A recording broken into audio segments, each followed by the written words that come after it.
Buku Amanat Kepada Orang Muda oleh Ellen G. White. Pasal 36. Pengalaman yang hidup. Tuhan, atas kehidupan dan kemuliaan, menyelimuti keilahiannya dengan kemanusiaan untuk memperagakan kepada manusia bahwa Allah melalui karunia Kristus akan menghubungkan kita dengan Dia. Tanpa hubungan dengan Allah, tidak seorang pun mungkin bahagia. Manusia yang berdosa harus belajar bahwa Bapa Surgawi tidak puas sampai kasih-Nya merangkul pendosa yang bertobat, diubahkan melalui jasa-jasa anak domba Allah yang tak bercela. Pekerjaan semua makhluk surga ialah sampai pada maksud ini. Di bawah komando Panglima, mereka bekerja memenangkan kembali orang-orang yang melanggar dan telah berpisah dari Bapa Surgawi. Satu rencana dirancang, di mana kasih karunia ajaib dan kasih Kristus dinyatakan ke dunia. Dengan harga kekal dibayar oleh Anak Allah untuk menebus manusia, kasih Allah dinyatakan. Rencana penebusan yang mulia ini cukup memenuhi keselamatan seluruh dunia. Manusia yang jatuh dan berdosa disempurnakan dalam Yesus melalui ampunan dosa dan anugerah kebenaran Kristus. Kuasa salib.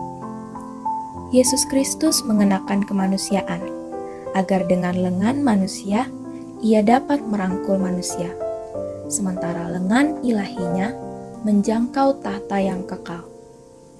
Ia menancapkan salib antara dunia dan surga, dan berkata, "Apabila aku ditinggikan dari bumi, aku akan menarik semua orang datang kepadaku." Salib menjadi pusat perhatian. Itu berbicara kepada semua manusia, menarik mereka dari jurang yang dibuat oleh dosa, menyatukan manusia fana dengan Allah yang kekal.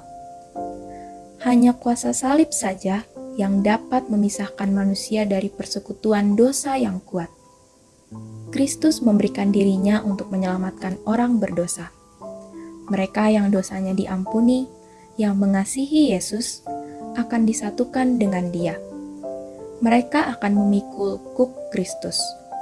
Kuk ini tidak menghambat mereka, tidak pula membuat hidup peribadatan yang tak memuaskan.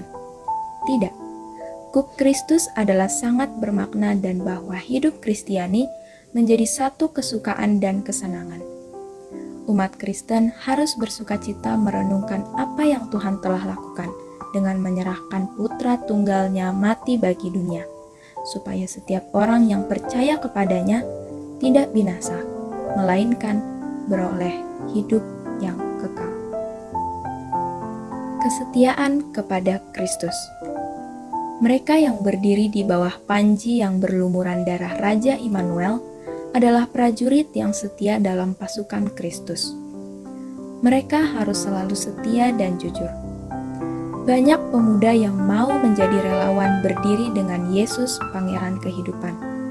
Tetapi, jika mereka mau terus berdiri bersama Dia, mereka harus selalu memandang kepada Yesus, menerima perintah-perintah dari kapten itu. Mustahillah mereka dapat menjadi prajurit Kristus jika mereka masih terlibat dalam persekutuan setan dan mendukung pihaknya. Karena dengan demikian, mereka menjadi musuh Kristus. Mereka akan mengkhianati kepercayaan yang suci. Mereka akan membentuk mata rantai antara setan dan prajurit-prajurit sejati. Sehingga melalui agen-agen hidup ini, musuh selalu bekerja untuk mencuri hati prajurit Kristus. Saya mau bertanya, hai orang muda yang mengaku sebagai prajurit Yesus Kristus, peperangan apakah yang Anda telah perjuangkan? Apakah keterlibatan Anda? Jika firman Allah telah menjelaskan pekerjaan Anda, pernahkah Anda menolak melakukannya karena tidak sesuai dengan kecenderungan sendiri? Apakah daya tarik dunia menawan Anda dari pelayanan Kristus? Setan tengah berupaya membuat pemikat seluas-luasnya, dan oleh pelanggaran yang dianggap hal sepele, ia menarik Anda menjauh dari Yesus. Penarikan lebih besar akan disajikan, memperdaya Anda sepenuhnya menjauh dari Allah. Mungkin nama Anda tercatat di buku jemaat dan mengaku anak Allah. Namun, teladan Anda, pengaruh Anda, tidak memantulkan karakter Kristus, dan Anda menuntun orang lain menjauh dari Dia.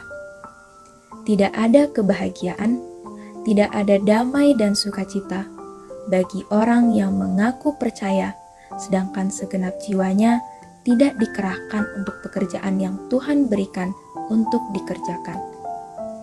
Ia selalu membawa dunia ke dalam gereja, bukan melalui pertobatan dan pengakuan serta penyerahan kepada Allah, melainkan oleh penyerahan yang semakin hebat kepada dunia dan berpihak kepada setan dalam peperangan, gantinya pada pihak Kristus.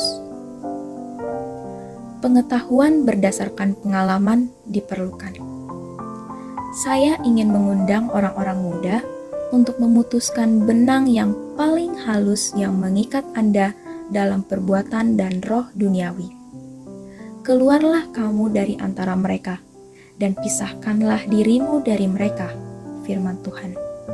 Dan janganlah menjamah apa yang najis, maka aku akan menerima kamu, dan aku akan menjadi bapamu, dan kamu akan menjadi anak-anakku laki-laki dan anak-anakku perempuan.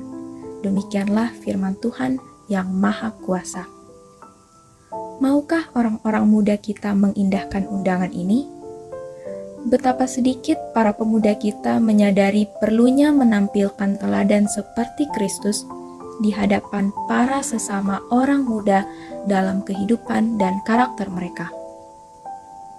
Banyak di antara mereka yang memahami teori kebenaran, tetapi betapa sedikit yang mengerti melalui pengalaman mereka pengetahuan akan kebenaran yang dijalankan dalam setiap tindakan. Di manakah para penginjil muda yang bekerja mewakili mereka sendiri pada penuaian di ladang luas itu? Di manakah mereka yang belajar tiap hari di sekolah Kristus? Biarlah mereka tidak pernah merasa siap untuk diwisuda. Biarlah mereka menunggu di hadirat Tuhan, agar mereka dapat dituntun bagaimana bekerja sama dengan para malaikat surga. Para orang muda yang terkasih, saya ingin bicara tegas supaya Anda selamat. Jangan buang waktu lagi. Anda tidak dapat melayani Allah dan Mammon. Anda memang kelihatan sebagai seorang Kristen. Namun, kalau cobaan tiba, apalagi ujian menyakitkan, bukankah biasanya Anda menyerah? Persekutuan Kristiani. Pergumulan yang harus Anda tempuh untuk berperan aktif terletak pada hidup sehari-hari.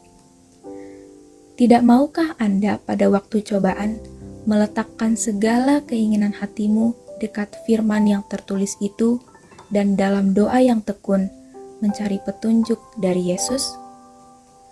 Banyak yang mengatakan bahwa tidaklah berbahaya pergi ke konser serta mengabaikan pertemuan doa, atau tidak menghadiri kebaktian di mana para hamba Allah memberitakan pekabaran dari surga. Anda akan selamat bila mana berada di tempat di mana Kristus hadir sesuai dengan yang dikatakannya. Mereka yang menghargai sabda Kristus tidak akan pernah mengabaikan pertemuan doa atau meninggalkan kebaktian di mana pengabar-pengabar Tuhan diutus menyampaikan pekabaran tentang perkara-perkara yang kekal. Yesus berkata, "Sebab di mana 2 atau 3 orang berkumpul dalam namaku, di situ aku berada di tengah-tengah mereka." Sanggupkah Anda memilih kesukaan Anda sendiri dan kehilangan berkat? Dengan mengikuti keinginan dalam hal-hal ini, sangat besar pengaruhnya, bukan saja pada hidup dan karakter Anda sendiri, tetapi pada hidup dan karakter pada teman Anda. Jika semua yang mengaku pengikut Kristus betul-betul sesuai dalam tindakan dan berada dalam kebenaran, mereka akan sepikiran dengan Kristus, serta melakukan pekerjaan Allah. Mereka akan menolak cobaan untuk memanjakan diri dan menunjukkan bahwa mereka tidak menikmati kesenangan dunia yang sia-sia lebih daripada kesempatan bertemu dengan Kristus dalam pertemuan sosial. Maka mereka akan punya pengaruh yang sangat menentukan bagi orang lain dan menuntun mereka mengikuti teladan tersebut. Perbuatan bicara lebih nyaring daripada kata-kata, dan para pecinta kepelisiran tidak menghargai berkat yang sangat berharga dalam pertemuan umat Allah. Mereka tidak menghargai kesempatan untuk mempengaruhi sesama teman pergi bersama, dengan harapan agar hati mereka dijamah oleh Roh Tuhan. Siapakah bersama mereka masuk ke pertemuan duniawi? Yesus tidak berada di sana untuk memberkati mereka yang berhimpun, tetapi setan akan memadati banyak hal pada pikiran mereka agar kepentingan kekal terdesak. Disitulah setan berkesempatan mencampur baurkan yang benar dengan yang salah. Melalui kehadiran pada pertemuan duniawi, satu cita rasa tercipta untuk menyenangi hiburan dan kuasa moral diperlemah. Mereka yang mencintai kepelesiran mungkin saja punya sejenis perbaktian, namun mereka tidak punya hubungan dengan Allah. Iman mereka mati, semangat mereka kabur. Mereka tidak merasa ada kewajiban untuk berbicara sepatah kata pun kepada jiwa yang tidak kenal Kristus, serta mengajak mereka menyerahkan hati kepada Tuhan. Agama bukan perasaan. Agama yang murni dan tidak bercela bukanlah perasaan, tetapi melakukan kasih dan kasih karunia. Agama ini perlu untuk kesehatan dan kebahagiaan. Itu memasuki bait jiwa yang sudah cemar dan dengan cemeti menghalau dosa pengacau, menahbiskan semua jiwa oleh kehadirannya, menerangi hati dengan pancaran cahaya matahari kebenaran. Itu membuka jendela jiwa ke arah surga, membiarkan masuk sinar kasih Allah. Bersamanya datang ketenangan dan keteduhan. Kekuatan jasmani, pikiran, dan moral akan bertambah, karena suasana surga yang hidup dan giat memenuhi jiwa. Kristus membentuk di dalamnya harapan dan kemuliaan. Pasal 37. Setia dalam perkara yang kecil. Orang yang setia dalam perkara kecil akan setia dalam perkara yang besar. Perhatian yang sungguh-sungguh terhadap apa yang dunia katakan perkara kecil, itulah yang membuat seseorang berhasil. Perbuatan kasih yang kecil, penyangkalan diri yang kecil, mengucapkan kata-kata sederhana yang dapat menolong, hati-hati terhadap dosa kecil. Inilah kehidupan beragama umat Kristiani. Pengakuan dengan ucapan, ungkapan, rasa syukur setiap hari, memperbaiki kesempatan secara arif, rajin menggandakan talenta yang dipercayakan. Untuk inilah Tuhan memanggil kita. Ia yang setia menjalankan tugas kecil akan siap mengemban tuntutan kewajiban yang besar. Seorang yang ramah dan santun dalam hidup setiap hari, yang murah hati dan sabar dalam keluarganya, yang selalu bertujuan membahagiakan keluarga, akan pertama mengabaikan diri dan mau berkorban kalau diminta Tuhan. Karakter yang seimbang. Mungkin kita mau menyerahkan harta kita kepada pekerjaan Allah. Hal ini tidak diperhitungkan kecuali kita berikan juga hati yang penuh kasih dan bersyukur kepadanya. mereka yang mau menjadi penginjil di luar negeri harus lebih dulu menginjil di rumah sendiri. Mereka yang rindu bekerja di kebun anggur Tuhan harus mempersiapkan diri dengan mengembangkan satu kebun anggur kecil yang dipercayakannya dalam pengawasan mereka secara hati-hati. Sebab seperti orang yang membuat perhitungan dalam dirinya sendiri, demikianlah ia. Banyak pikiran yang membuat sejarah tidak tercatat dalam sehari, dan pikiran ini besar berpengaruh terhadap pembangunan karakter. Pikiran kita harus diawasi secara ketat, karena suatu pemikiran yang najis membuat kesan yang dalam atas jiwa. Satu pemikiran yang jahat akan meninggalkan kesan jahat pada otak. Jika pikiran jernih dan kudus, orang itu menjadi lebih baik karena dia menginginkan pemikiran tersebut. Olehnya, denyutan rohani dibangunkan dan kuasa melakukan yang baik ditambahkan. Dan seperti setetes air hujan mempersiapkan tetesan lain untuk menyiram tanah, demikian juga satu pemikiran yang baik membuka jalan pikiran lain. Perjalanan terpanjang dimulai dengan satu langkah pada awalnya. Langkah seterusnya akan mengantar kita pada ujung jalan. Rantai yang terpanjang terdiri dari mata-mata rantai tersendiri. Sekiranya satu mata rantai rusak, rantai itu tidak berguna. Demikian juga karakter.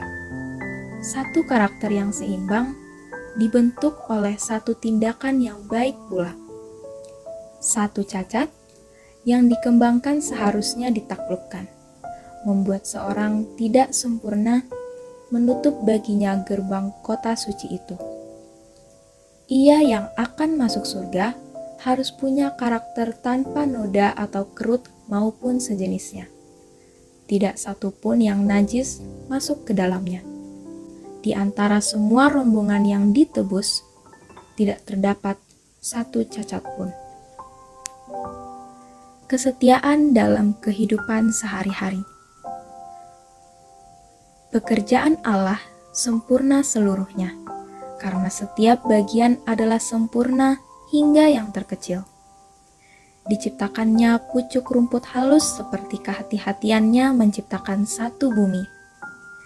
Jika kita rindu untuk sempurna, sama seperti Bapa yang di surga sempurna adanya, kita harus setia melakukan perkara yang kecil, yang layak melakukan semua pekerjaan, layak juga melakukan yang terbaik. Apa saja pekerjaan Anda, lakukanlah dengan setia. Bicarakanlah kebenaran sehubungan dengan hal-hal yang kecil. Setiap hari, lakukanlah tindakan kasih dan ucapkanlah kata-kata yang menyenangkan. Tebarkanlah senyuman sepanjang hidup Anda. Kalau Anda berkata demikian, Allah akan berkenan kepada Anda, dan pada suatu hari, Kristus akan berkata, "Baik sekali perbuatanmu, hai hamba yang setia." Pada hari penghukuman, mereka yang setia dalam hidup setiap hari, yang cepat melakukan pekerjaan, tidak mengharapkan pujian atau keuntungan, akan mendengar kata-kata ini. Mari, hai kamu yang diberkati oleh Bapa-Ku, terimalah kerajaan yang telah disediakan bagimu sejak dunia dijadikan. Kristus tidak memuji mereka karena pidato yang semangat, atau kuasa kecerdasan yang diperagakan, atau dengan sumbangan yang diberikan dengan murah hati. Melakukan pekerjaan kecil yang biasa diabaikan orang, justru itulah yang memperoleh upah. Yesus berkata, "Sebab ketika aku lapar, kamu memberi aku makan. Sesungguhnya, segala sesuatu yang kamu lakukan untuk salah seorang dari saudaraku yang paling hina ini, kamu telah melakukannya untuk aku."